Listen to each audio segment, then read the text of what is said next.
കരുവന്നൂർ സഹകരണ ബാങ്ക് തട്ടിപ്പിൽ സിപിഐഎം കൗൺസിലർമാരെ വീണ്ടും ചോദ്യം ചെയ്ത് ഇഡി. തൃശൂർ കോർപ്പറേഷൻ കൗൺസിലർമാരായ അനൂപ് ഡേവിസ് കാട, മധു അമ്പലപുരം എന്നിവരെയാണ് ചോദ്യം ചെയ്തത്.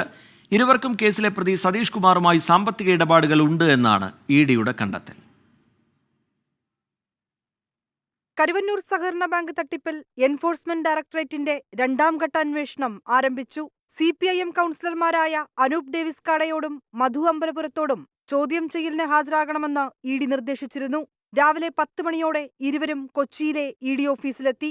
കേസിലെ പ്രധാന പ്രതിയായ സതീഷ് കുമാറുമായി ഇവർക്ക് സാമ്പത്തിക ഇടപാടുകൾ ഉണ്ടായിരുന്നതായി ഇഡിക്ക് വിവരം ലഭിച്ചിട്ടുണ്ട്. മറ്റൊരു പ്രതിയായ PR അരവിന്ദാക്ഷനുമായി അനൂപ് ഡേവിസ് കാടയ്ക്ക് അടുത്ത ബന്ധമുണ്ടായിരുന്നുവെന്നും ഇഡിക്ക് മൊഴി ലഭിച്ചിരുന്നു. കേസിൽ ഇരുവരെയും ഇതിനു മുൻപും ചോദ്യം ചെയ്തിട്ടുണ്ട്. ആദ്യഘട്ട കുറ്റപത്രം സമർപ്പിച്ചതിന് പിന്നാലെയാണ് ഇഡി രണ്ടാം ഘട്ട അന്വേഷണം ആരംഭിച്ചിരിക്കുന്നത്. കേസിലെ കൂടുതൽ തെളിവുകളുടെയും മൊഴികളുടെയും അടിസ്ഥാനത്തിലാണ് തുടരന്വേഷണം. AC മൊയ്തീൻ, MK കണ്ണൻ എന്നിവരെ വീണ്ടും വിളിച്ചുവരുത്തി ചോദ്യം ചെയ്യാനാണ് ഇഡി നീക്കം. വിനീത VG, 24, കൊച്ചി.